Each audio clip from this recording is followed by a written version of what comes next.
This is Appalachian Television Omni-Media, improving America.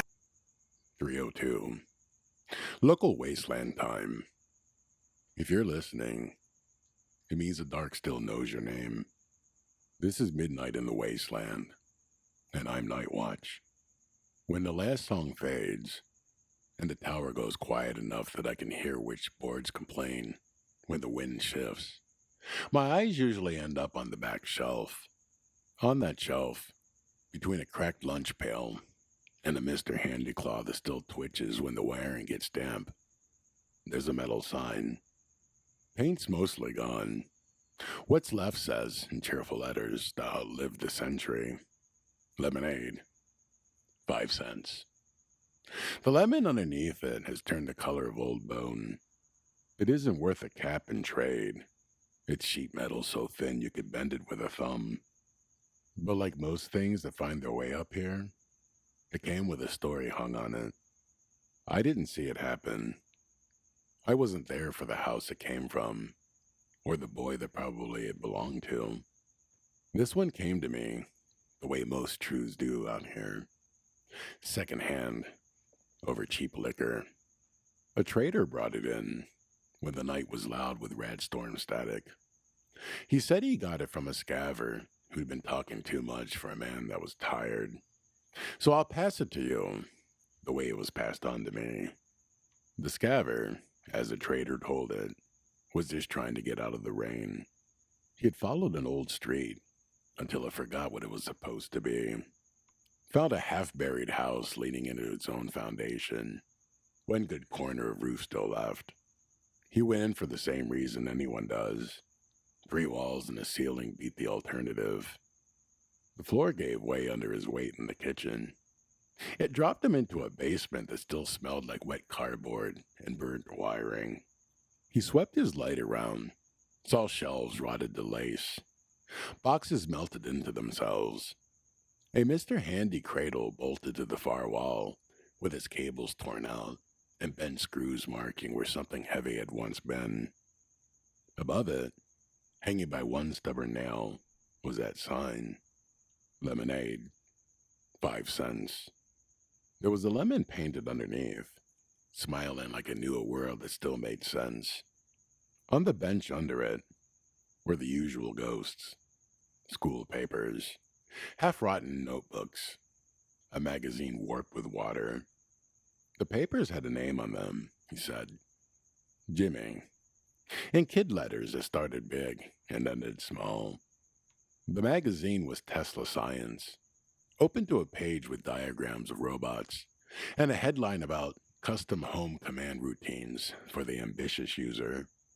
The scavver wasn't an ambitious user, but he could read enough to see words like autonomous errands and limited vendor mode floating in the ruin. He put 2 and 2 together, the way people do when they're tired, wet, and staring at somebody else's plans. Kid, robot, sign, lemonade stand. He stayed long enough to flip through the notebook that hadn't quite dissolved.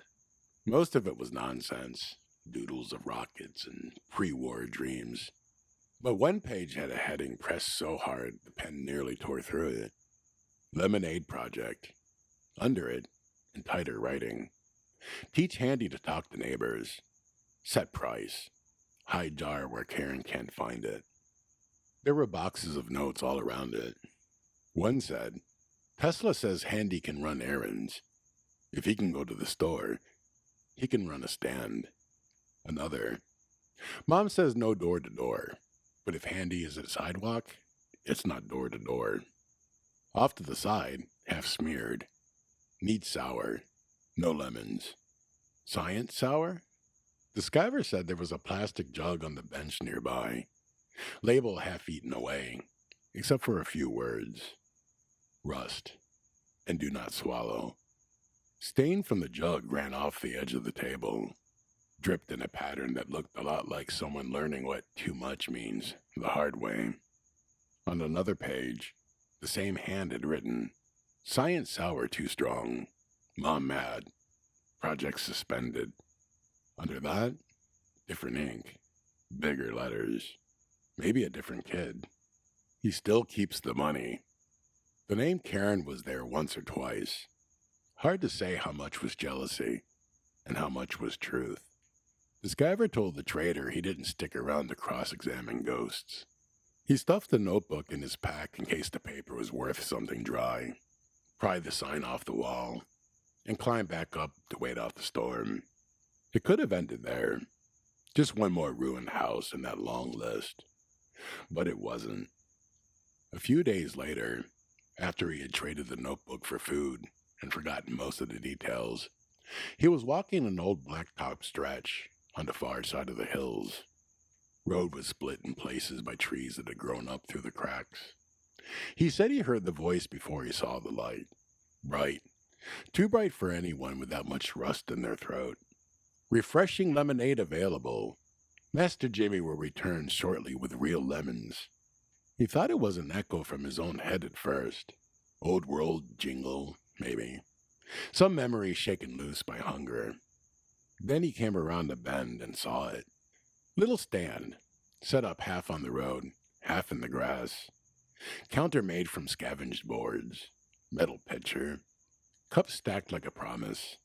Behind it, hovering on a tired cone of light, was a Mr. Handy. Paint mostly gone. Panel seams blackened from years' worth of grit. One eye a little dimmer than the other. On the front of the stand, bolted down with fresh screws, was a sign. The same design as the one on my shelf. Only this would have been repainted sometime after the war. Lemonade. No price. Letters uneven, like whoever did it was copying from memory. Good afternoon, valued customer, the Handy said, arms dipping in a practiced arc. Would you care for a refreshing lemonade?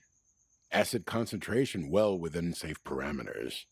He said you could smell it before you saw it. Sharp. Cleaner bite smell under the sugar. Sour like somebody punched his tongue and shook his teeth for a change, is how the trader paraphrased it. The scavver bought a cup anyway, because people do dumb things when they're curious. It burned all the way down and left his gums numb. He was still blinking tears out of his eyes when the Handy added, in a tone too casual for the words, Master Jimmy will return with real lemons soon. Inventory profits being held for his approval. That made him look up. Master Jimmy, he said. Your owner? The Handy's voice didn't change. Master Jimmy initiated Lemonade Project. Master Jimmy is currently away acquiring superior citrus. All revenue is being held pending his return. He asked how long Master Jimmy had been away. The robot whirled. One arm twitched like it wanted to scratch its own head. Error, it said. Local calendar not synchronized. Estimated time away. Not long. Estimated arrival. Any minute now. He asked if there was anyone else that answered to him. The tone dipped, just a little. Parental override was attempted. Parental override resulted in project suspension.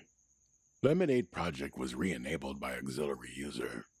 If you've ever argued with a pre-war appliance, you know what the words sound like. Somewhere in its memory, there was a fight between a boy who wanted a stand, a parent who wanted the rust remover to stay out of cups, and someone else who knew just enough to turn it back on for their own reasons. The scavver asked who the auxiliary user was. Username, Karen, the Handy said. Permissions, limited. Changes, autonomous errands enabled. Resource target, lemons. Then it went back to its pitch. Refreshing lemonade available. Master Jimmy will return with real lemons shortly. The trader said that was the part that kept the scavver up nights. Not the taste, not the acid, not the way his tongue felt like it had been polished. It was the realization that somewhere, once, a kid had sat in a basement with a Tesla magazine and decided that if his parents wouldn't let him sell lemonade the ordinary way, he'd hide the stand in the code instead. It was the knowledge that an older sister had gone into the menus out of spite, turned on errands for lemons in a world that already didn't have many left, and maybe thought that she was just sending her brother's project on a wild goose chase. and it was the fact that neither of them had been around when the siren sounded. Whatever happened to that house, it didn't include someone going downstairs and telling the robot, "Stand's closed. Shut it off. We're done." Storm took the roof. Time took the family. Power went out. It came back on. Somewhere in that flicker, a dormant routine woke up and checked its flags. Stand open. True. Master. Absent. Target. Lemons. Location. Unknown. So it did the only thing it had been told to do. It went outside, found a surface it thought was a sidewalk, put up the sign, and started calling out, "Refreshing lemonade available. Master Jimmy will return with real lemons soon." The scavver gave the robot a handful of caps it couldn't use, more out of reflex than kindness. He said it scooped them into a rusted box under the counter with prim efficiency. "Revenue secured," it murmured, awaiting Master Jimmy's instructions. He walked away before he'd finished. Carried a sour burn on his tongue for a day and a half, and the sound of that line for longer. By the time he made it back to town, he had traded a notebook off. Couldn't quite remember Jimmy's name, but he still had the sign he'd pried off the basement wall. He showed it to the trader, told the story about the house, the magazine, the robot on the road. Said, "I keep thinking about that line in the notebook. Hide jar where Karen can't find it." He nodded at the box of caps under the stand only he'd seen. "Jar's safe. Sister one. Only one still working the job is the one that doesn't know how to stop." He tried to sell the sign. He couldn't. Every time someone asked where he'd found it, he heard that bright, chipper voice again. "Master Jimmy will return with real lemons soon." So he pushed it across the table to the trader instead. "Here," he said. "You keep it. I don't want to be the one carrying proof that some kid's side project outlived the kid by 2 centuries. The trader took it, because that's what we do. We carry stories we don't know what to do with until we find a quieter place to set them down. Eventually, it climbed my tower and is packed. Now it rattles on my shelf when the wind hits it just right. Out in the wasteland, we like to think we inherited monsters and miracles. Sometimes we just inherited unfinished chores. A Mr. Handy selling lemonade laced with acid on a cracked road is just a machine doing what it was told by children who never got the chance to grow out of their own instructions. Jimmy wanted a clever way to make his own money. Karen wanted a way to meddle, even on a scoreboard only she could see. Neither of them wanted a robot waiting at the edge of nowhere, still holding on to revenue for a boy who isn't coming home. So if you're out there, and you run into a handy in a crooked hat, offering you lemonade and talking about some Master Jimmy with real lemons on the way, you do what you like. Buy a cup if you think your insides can take the hit. Trade for the recipe if you're the kind of person that looks at acid and sees opportunity. Just do me a favor. Take 1 second between the pitch and your answer to notice the part of the script that never got the shutdown command. Ask yourself what you're really looking at. A lucky free vendor who doesn't ask questions? Or a kid's last experiment still running on a loop no one remembered to cancel? You're listening to Midnight in the Wasteland. I'm Nightwatch. I'll be here as long as the tower holds and the signal finds its way back to you.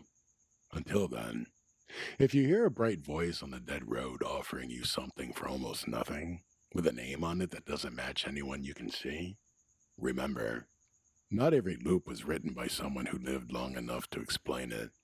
Some of them were written by kids with magazines and markers, and the machines are still waiting for orders that will never come.